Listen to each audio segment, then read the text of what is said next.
People, what NSFW secret can ruin your life? I need to acknowledge up front that what I did was incredibly harmful and wrong. I stalked my friend, but it wasn't just online or through social media. I went far beyond that. I intentionally made her fear for her safety, to the point where she was afraid to leave her house and became paranoid. She even reached a point where she was considering involving the FBI because of the things I was doing to her. I went so far as to create fake accounts, use a burner phone, send anonymous letters with no return address. Basically, I invented a whole separate identity for the purpose of tormenting her. The most twisted part is that I even pretended to be on her side, helping her try to figure out who the stalker was. There was no logical reason for this. I wasn't angry or seeking revenge. I did it because I was bored, and I wanted control over the situation. No one knows what I did, and I understand that if it ever came out, it would completely destroy my life and reputation. I deeply regret my actions, and I feel sick thinking about how much damage I caused to her life. It's something I can never undo, but I am committed to acknowledging it and taking responsibility for what I did. Story 2. I've been in a strictly physical relationship with my first cousin for the last 5 years. We only ever saw each other once or twice a year growing up before she moved to the other side of the country, and then never really saw or interacted with each other again until 5 years ago when she moved back. What started as us meeting up once in a while has become a regular thing in the last few months. It's escalated to the point where we're now texting each other in inappropriate ways. I'm scared to death of what might happen if anyone in our family finds out, but I don't want to stop what's happening either. Here's the story. It all started out very slow before it escalated. I was informed by another cousin of ours and asked to help her move since I was free at the time. We started hanging out throughout that summer, and then one afternoon we had brunch, and then went back to chill at her apartment. It was a super hot day, so we thought let's just go indoors and relax and watch some TV or a movie. I can't remember what we were watching, but we were chatting the whole time too, just talking about our relatives and what we were looking to do with our lives and careers. After a while, she kind of just leaned on me and got comfortable, and I threw my arm around her, almost instinctively, and we're just hanging out like that for a bit. Eventually, she gave me a lingering look that was kind of asking, "What's happening here?" And we both went in for a kiss. We were both shocked that it happened, but we got over it fast and started making out. Then I realized what we were doing and stopped it from going any further. We both came to our senses and stopped before anything went any further. We decided to forget it happened and move past it, but every time we met up after that we'd make out and push our boundaries until we eventually ended up sleeping together. Afterwards, we met up regularly until we both got really busy with work and only met up on occasion. We completely stopped when each of us had a significant other, but would start hooking up again every so often when we were single. As mentioned before, now it's become a regular occurrence where we hook up multiple times a week. Story 3. I ended up getting my stepsister pregnant. My mom remarried when I was 19, and my new stepdad had a daughter. She was confident and outgoing, and we found each other attracted to one another, so it didn't take long for us to start getting close. About a year later, she found out she was pregnant. She told her mom that the father was a guy from school, and her mom arranged for an abortion. Now, 14 years later, our parents are still married, and we see each other at family gatherings regularly. Only a handful of people in the family know that she was pregnant at 19, and she's still the only one who knows that I was the father. Story 4. About 2 years ago, I found myself in a situation where I essentially had an emotional affair with a woman I met during a business trip. The thing is, she now lives in our town, and it's something that's been eating away at me ever since. I've been with my wife for almost 20 years. We had a strong and happy relationship in the beginning, but over the last 7 years, things have been very different. She was diagnosed with a mental health disorder, but for reasons I'll never fully understand, she refused treatment. She became a shell of the person she once was, and it broke my heart to watch. Her behavior was unpredictable. One minute, she was screaming at me over something small, like not bleaching the kitchen floor. The next, she was angry that I wasn't more emotionally available. I tried to be patient and supportive, but honestly, I felt drained and often emotionally abused. I know she was struggling, but I was struggling too. I tried to talk to her, but it felt like it was always met with resistance. Eventually, I just took it. Then, 2 years ago, I was sent on a 2-month business trip for a new position with my company.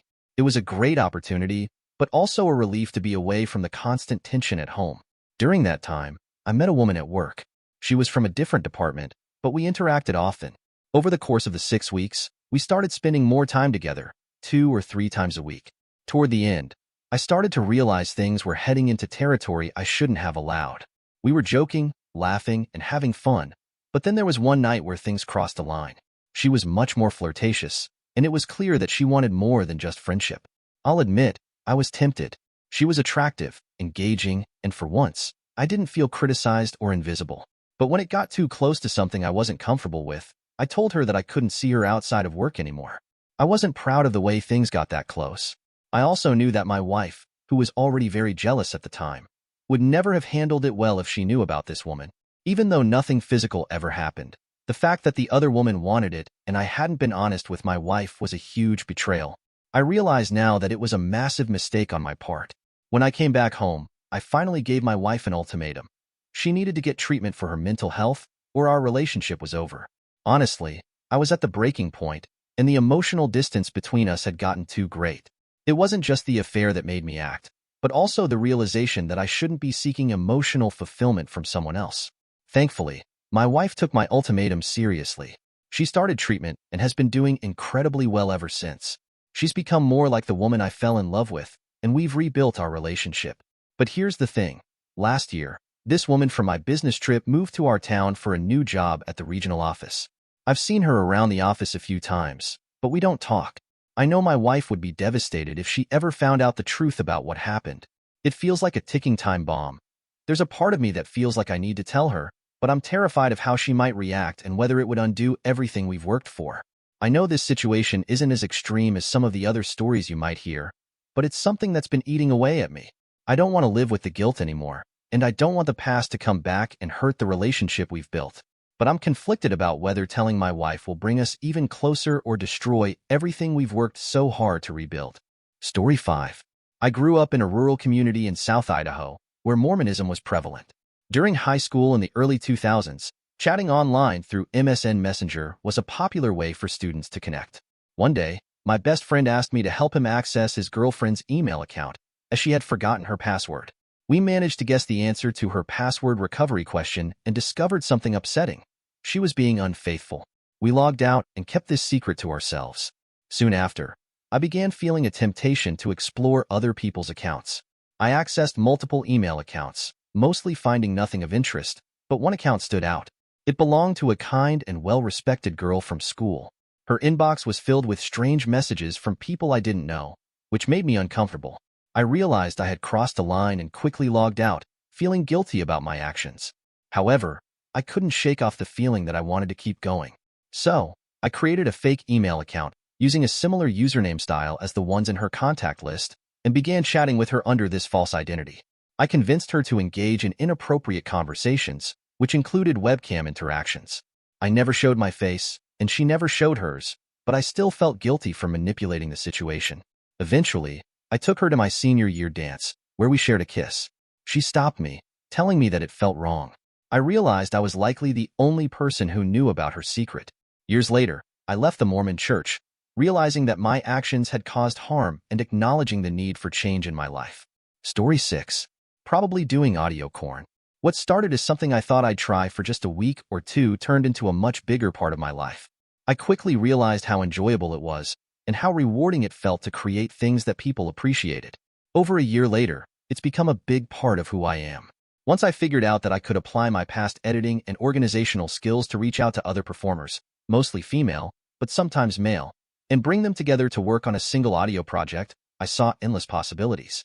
I realized that no one was really stepping up to organize and edit collaborations, so I took it upon myself to become that person. At this point, I've probably organized and posted over 40 or 50 large collaborations that have been really well received. But it's something I'll never be able to talk about in real life. There's no way I could ever share that with my friends or family.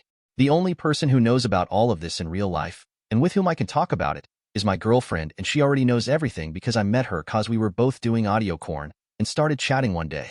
I guess that's my other NSFW secret that I can never reveal, how I actually met my girlfriend and future wife. Same goes for my best friend. Story 7. 2 years ago, for about 4 months, I worked as an escort. It wasn't something I ever expected, but I was in a tough spot financially. I hadn't had regular meals for a while, and finding steady work seemed impossible. My first weekend in this situation, I made $2,000, which was a huge help at the time. Surprisingly, I didn't mind the experience. My primary client was a kind person, and although he was much older than me, he wasn't unattractive. At that point in my life, it gave me a strange sense of empowerment. I had just gone through a difficult breakup, one where my ex left for England without any warning or explanation, and I couldn't shake the feeling that people often took advantage of me. So, I thought, if people were going to treat me that way, I might as well take advantage of the situation too. The arrangement ended when my grandfather passed away, and I was asked to stay with my grandmother for a while to support her. It's amazing how quickly you can lose contact with people when life changes. Looking back, I don't regret what I did. I needed the money, and strangely enough, it made me feel more confident and empowered at the time.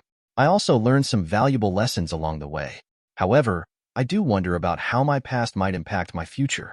My field of study is likely to lead me into a job in a religious school, and I can't help but feel that some potential employers might be uncomfortable with that part of my history. Story 8. After 3 years married, we played Never Have I Ever with a group of friends. I found out that my husband once banged someone else's wife in the back of a bar. He also used to deliver Chinese food and was invited in to bang a customer on her kitchen counter a la cliché corn style. It was one of the last deliveries of the day, just before Christmas. He mentioned that the girl took a while to pay, and he could hear her arguing with someone on the phone while inside. When she finally paid, she shyly invited him in to share the food with her. He made a quick call to his boss at the time, who happened to be his cousin. His cousin was pretty laid back and told him to go for it, so he went in. The girl explained that she had been fighting with her boyfriend and was feeling down, especially with it being Christmas time. Drinks were had, one thing led to another, and she kicked him out at 3 a.m. in freezing New Jersey. He was a handsome, young, and charming Chinese man at the time, and he jokes, "Well, I guess I was a bit of a player." Story 9. I ended up getting a big promotion by leveraging some work that wasn't entirely my own. So here's the background. I work at a company that isn't exactly known for its smooth operations. Things tend to fall through the cracks, and it's a constant battle to catch up and fix mistakes that have been lingering. Frustrated by the inefficiency, I decided to create a business solution to address some of the issues. I didn't have a lot of time to dedicate to the project, so I figured I wouldn't try to reinvent the wheel. Instead, I searched for some existing source code that I could adapt. I didn't find much that fit my needs, but I did come across a video tutorial from a developer that seemed to have a solution close to what I wanted to achieve. I asked HR for an extra screen so I could follow along with the video, and they provided me with a monitor that had a special polarizer, making it hard to view from anything but one angle. I set up the video on that screen and started coding along, making changes as needed. My boss eventually noticed the progress I was making and praised me for being an excellent programmer. He even suggested doubling my salary due to the initiative, speed, and quality of the work I had been producing. The software was written in Ruby, a language I knew very little about.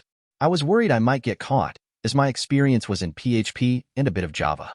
But then, my boss asked if I was proficient in PHP and suggested I help out with some queries from the development team for 6 months. It all worked out perfectly. I landed a significant pay raise, a better role with more benefits, and had 6 months to learn Ruby. Plenty of time to catch up and level up my skills. Story 10. When I was in university, I had intimate relations with my housemate's father. She introduced me to him one day, and we had a nice chat together. Afterward, he drove her to university, then came back to our house. He knocked on my door and, in a very straightforward manner, asked me to get on the bed. We ended up having a pretty good time for about an hour, but when it was over, he got out of bed, took my inners, and left, which made things a bit awkward between me and my housemate. Apparently, after that, he started developing an interest in sleeping with her friends.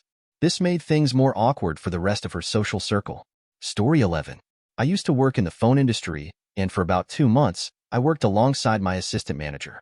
I had one rule: never add anyone from work on Facebook. I preferred to keep things professional and only exchange numbers for work-related purposes. One day, his fiancée came by to drop off his gym bag. He had been on break and told me that if anyone asked for him, I should just take the bag and put it in the back. That's when a girl walked in, and to my surprise, it was my old friend Kate, someone I hadn't seen in years. She had been my fling buddy when I was 19. We were both happy to see each other and caught up on old times. Then she said, "I didn't know you worked with my fiancé. I almost forgot that's why I'm here." I was taken aback. I realized that Jason had never shown me any pictures of his fiancée, and all I knew about her was her name. We talked about the past, and she shared how things were going with Jason. They seemed happy, and she was excited about the wedding, even though it was more than a year away. Before leaving, she dropped off his gym bag, and we promised to keep in touch. Unfortunately, Jason and Kate didn't make it to the wedding. They broke up just a few months before the big day, which was pretty sad. However, it's funny to think that my assistant manager's ex-fiancée gave me my first lesbian experience, introduced me to various bedroom activities, and taught me that I'm really freaky with the right person. Story 12. A friend of mine from high school, Chase, shared something with me during our sophomore year that stuck with me. We had a close friendship, and we spent a lot of time together. We both came from tough backgrounds, and that shaped a lot of our experiences. One day, after school, I witnessed Chase selling some weed to a guy named Terrence, a senior who had a reputation for being a bully. As we walked away, Chase vented about how much he disliked the guy. Later, we pooled our money together to buy more weed, and while we were smoking, Chase told me he needed to confess something. Chase shared that Terrence had tried to hurt his sister, and when she screamed, he stopped. This incident happened at a park, and his sister was in 8th grade at the time. Chase told me that after the incident, Terrence came to him to buy weed but didn't have enough money. So, Chase offered him weed for free in exchange for stealing a few cans of Four Loko. What struck me was when Chase told me that he had laced the weed with something stronger, knowing that it would harm Terrence. He explained that he had been doing this for weeks, selling him the laced weed and charging him more than usual. It was clear that Terrence had become addicted, and Chase mentioned how Terrence had given up personal items to pay for more. Although I wasn't in a position to judge, given the world we both came from, it still felt wrong to me. I didn't say anything at the time because I wasn't sure what I could do. We eventually drifted apart, and a year later, I moved away from my hometown. I later heard that Terrence had been struggling, going in and out of rehab and jail, facing homelessness. As of now, I've learned that Chase's sister is going to prom soon. I hope she's doing well. Story 13. My entire career has been built on a foundation that isn't entirely truthful, and now, it's all coming to light. When I was 22, I found myself in a very difficult situation. I was midway through my bachelor's degree, struggling with substance dependence and some mental health challenges. That summer, I was involved in a serious car accident. In addition to multiple broken bones, I suffered a traumatic head injury that led to severe facial lacerations, requiring extensive stitches. As challenging as the physical recovery was, I also experienced significant confusion, anger, and overwhelming emotions, which I later learned were due to a traumatic brain injury. Though I wanted to appear okay, I returned to school after taking a few months to recover. However, within the first week, it became clear that I wasn't able to cope. There were too many questions about the accident, too much anxiety, and I had lost most of my coping mechanisms. Whenever I became overwhelmed, I would feel physically unwell, anxious, and would lose track of where I was or what I was doing. It was disorienting and embarrassing, especially for someone who had always been under a lot of pressure to succeed. At that point, I had lost nearly all of my friends, and I feared that those who remained would leave me if they knew how much I was struggling. So, I told everyone that everything was fine. I would leave the house every day, driving around for hours. Sometimes I'd stop in parking lots, sometimes I'd drive aimlessly for the day. I would buy used textbooks to give the impression that I was studying. I fabricated stories about my classes and professors so that I had something to share when people asked about my academic progress. I convinced myself that I was just waiting for my brain to recover, and I would return to school when I was capable.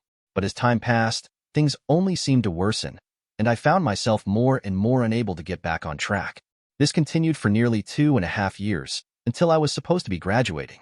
At that point, I had to fabricate that part of my story as well. I forged transcripts and made up excuses for why I didn't want to pursue a career in my field of study.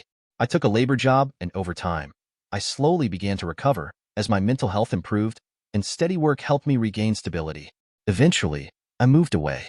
For the first time in years, I was free from my substance dependency and beginning to feel more connected to the world, though I still carried the weight of the untruth about my degree. I volunteered in organizations related to my field, and they appreciated my work. In fact, they valued me so much that they hired me on an emergency basis, no transcripts required, and I've been with the organization ever since. Now, 3 years into my recovery and far removed from the darkest chapters of my life, they want to promote me to a higher level role, which I would truly enjoy. I'm great at what I do, and it brings me immense satisfaction, but this promotion would involve background checks and scrutiny that I know I can't honestly meet. When I was struggling with depression, I honestly didn't think I'd make it this far. So while I understood that my past decisions could lead to this situation, I never anticipated it. Worse than losing my job would be having those around me learn the truth. Now, I find myself in a position where I may have to step away from what I love because of the very kindness they've shown me. I do plan to return to school and pursue my degree for real this time, and I believe I'll succeed. But the shame and regret surrounding this chapter of my life is something I'm not sure I'll ever fully overcome. Story 14. I had a child using sperm from a donor I found through a classified ad. If my very religious family knew that it wasn't an accident, I would likely be shunned and disowned. I'm a woman who has faced some challenges with my appearance due to a facial condition I was born with.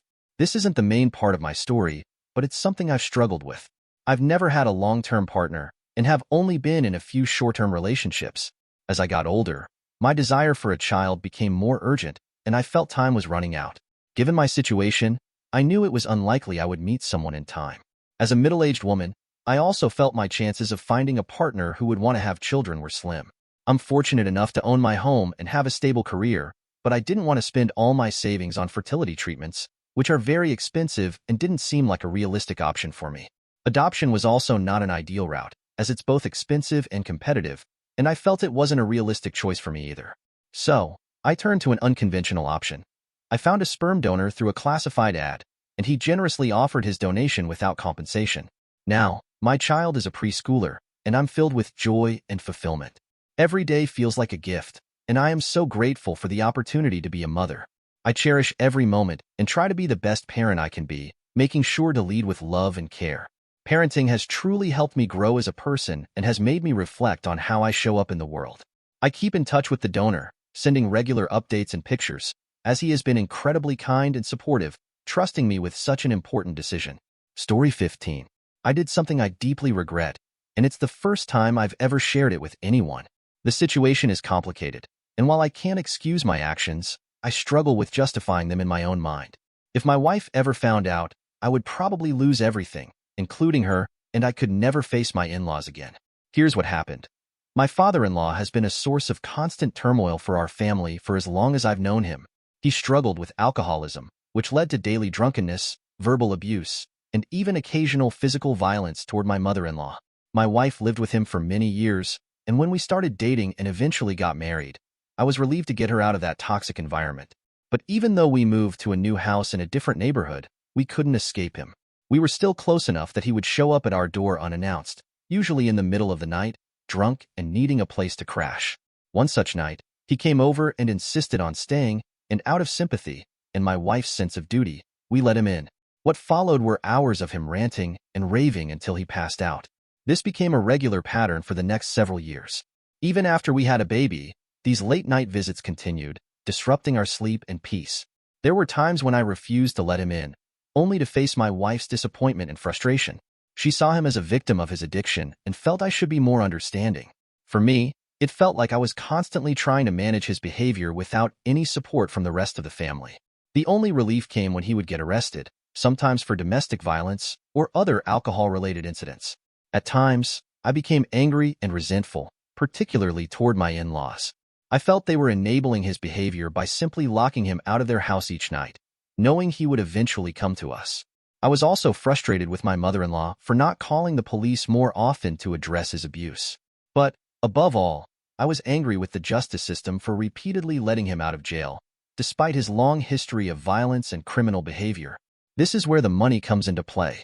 My in-laws didn't drive, so I was always the one who had to take my father-in-law to court, meet with lawyers, post bond, or pick him up from jail. It was a significant burden on me, especially since I had to take time off work to manage his legal issues. Then, one day, he was charged with a serious crime. He had assaulted someone so badly that the victim was nearly killed, and my father-in-law was charged with attempted murder. The bond was set at $10,000. The family, as usual, scrambled to gather the money from whatever sources they could, including extended family. They were used to posting bond and losing it because of his repeated arrests, so they didn't think much of it. Eventually, my father-in-law was convicted and sentenced to a long prison term. I felt a huge sense of relief, knowing we wouldn't have to deal with his erratic behavior for a long time. However, there was a court technicality, and the bond money was refunded. Since I was the one who had posted it, the check came in my name, for $10,000 plus interest. My in-laws, who didn't fully understand the legal and financial aspects, didn't realize this. In that moment, I made a decision. I felt justified, given all the time and energy I had spent dealing with the consequences of his actions. But I knew deep down that it wasn't right. I took the money, thinking I would eventually make it right, but that day has yet to come. I know I can't undo what I did, and it weighs heavily on me. If I ever get the chance, I hope to find a way to make amends, but for now, I live with the consequences of my actions. Story 16. I have a secret that I've been hiding, and it's one that feels like it could have a significant impact on my life if it were to come out. The secret is that I sometimes choose not to wear my hijab. On social media, in front of my family, and in most of my social circles, I wear it. But when I graduated 2 years ago and began job hunting, I struggled to find anything. After facing rejection, I came up with an idea. I decided to try interviewing for jobs without it, thinking it might improve my chances. Once I had a job offer, I planned to start wearing it again. Surprisingly, I ended up receiving 2 job offers, which made me realize that my hypothesis was correct. Removing the hijab seemed to make things easier. I chose one of the offers, and since then, I haven't worn the hijab to work. Somewhere along the way, I began to enjoy the attention I was receiving, especially from men.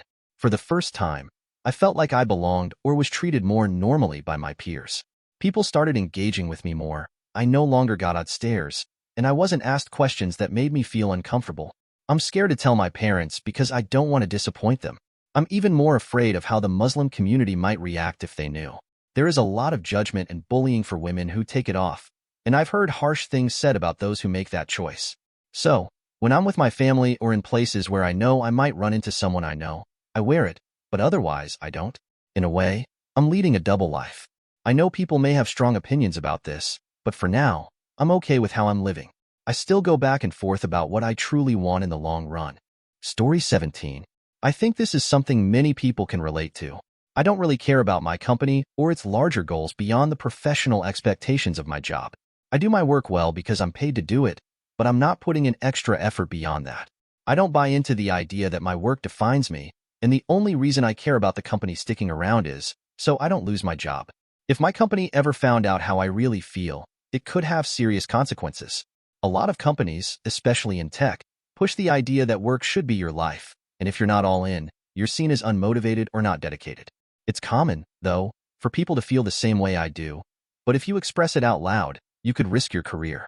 I'm not saying I don't work hard, I do. I'm just not willing to work extra hours without compensation. I'm paid for 40 hours a week, and that's what I give. If they want me to work 60 hours a week, then they can pay me for it. But I'm not doing it for free, and I don't have any emotional investment in the company's mission. Edit.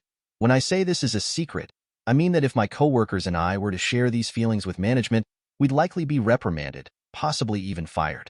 It's a mindset that can get you in trouble in the corporate world, especially when companies expect you to be motivated by more than just your paycheck. I think this is a pretty common feeling, though it's just something most people keep to themselves because of the risk of negative consequences. Also, I'm not against working more than 40 hours in certain situations, but I expect to be paid for it.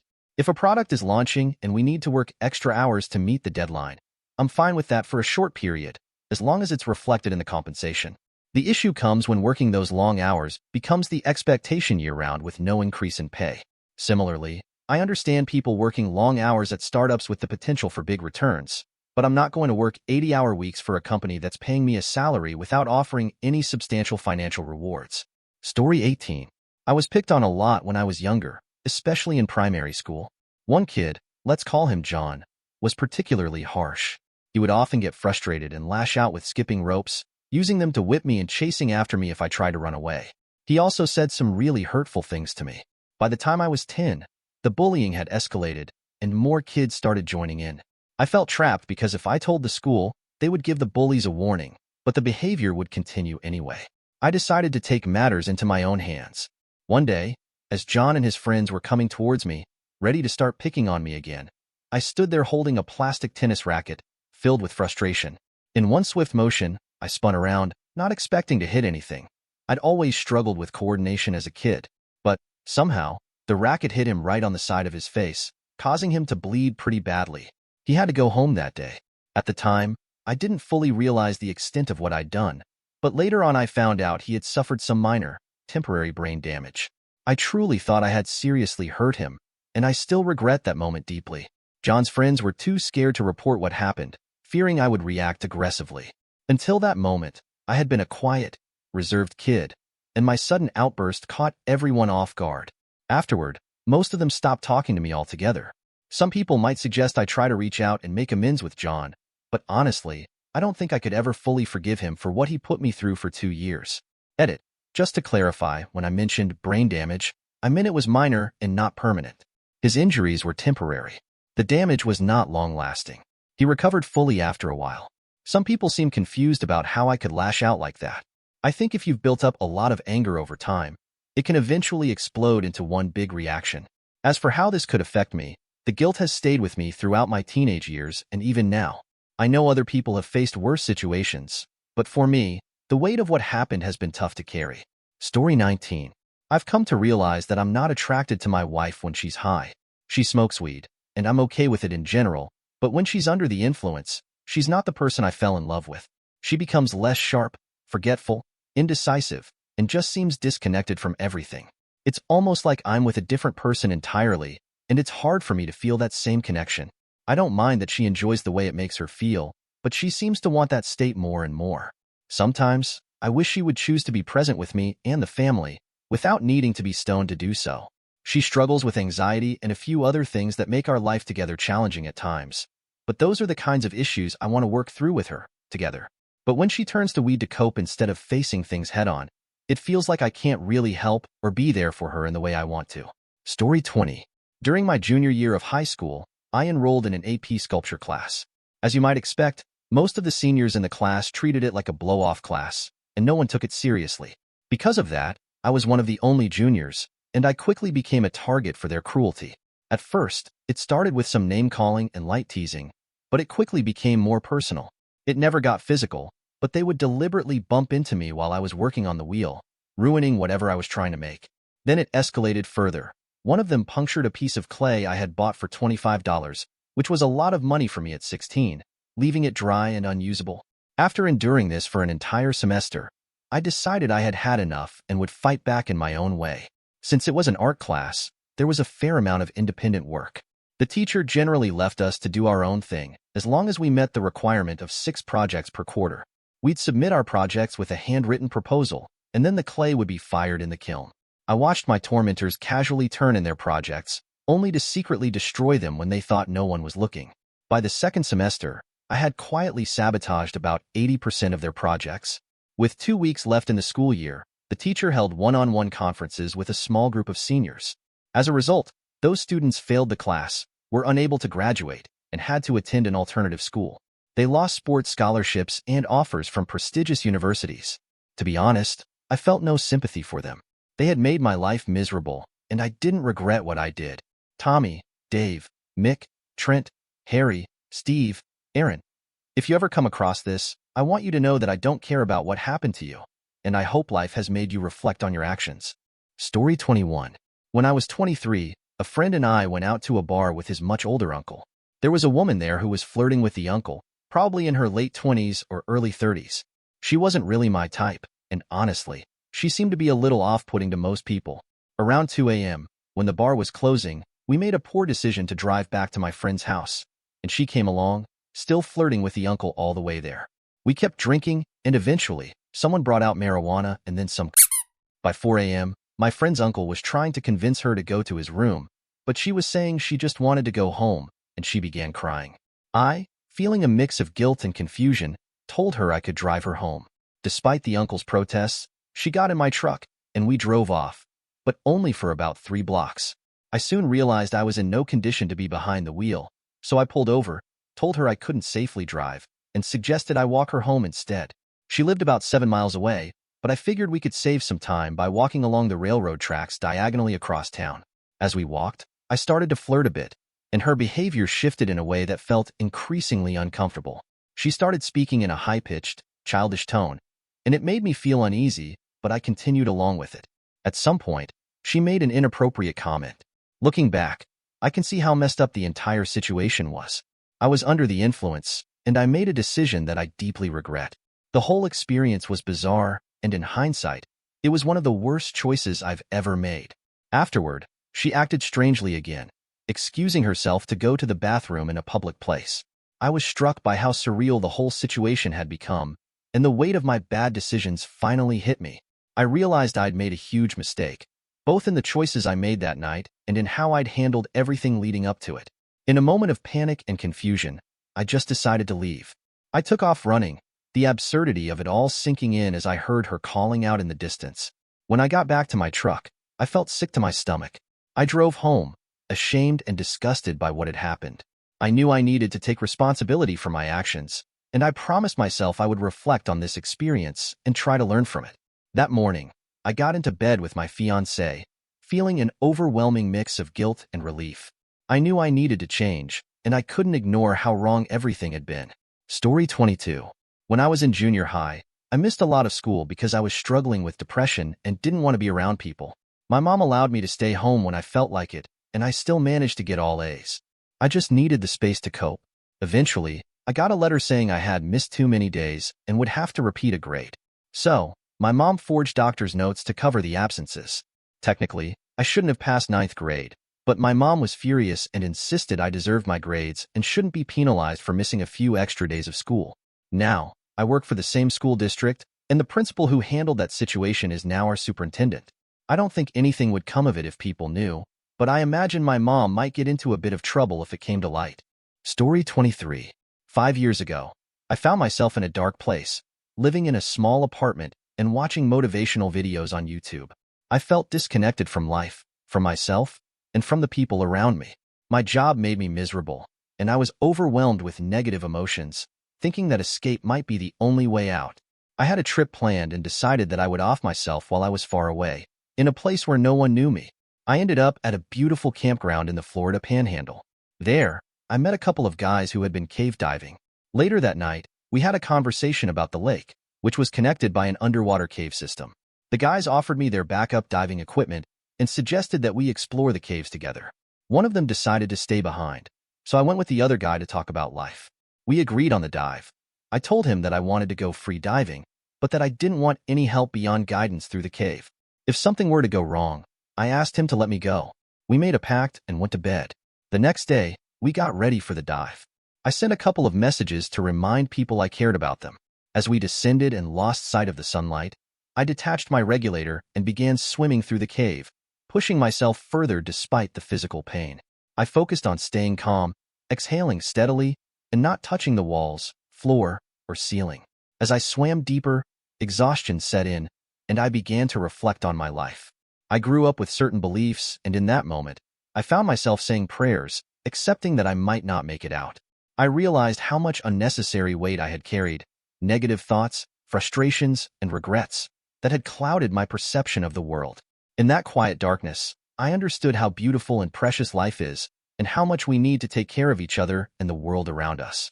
I also knew I was at the brink of something serious. I kept swimming until I saw the light from the lake, knowing I had made it. It was a powerful feeling of overcoming the heaviness I had been carrying, facing my struggles, and still pushing forward. Since then, I've made it a point to take regular vacations, venturing far from home to focus on personal growth and reflection. Before I leave, I make sure to take care of the practical details, leaving important information for the people I care about, just in case I need a reminder of what really matters. Thank you for watching. If you enjoyed this video, be sure to give it a thumbs up, subscribe, and hit the bell icon so you never miss an update.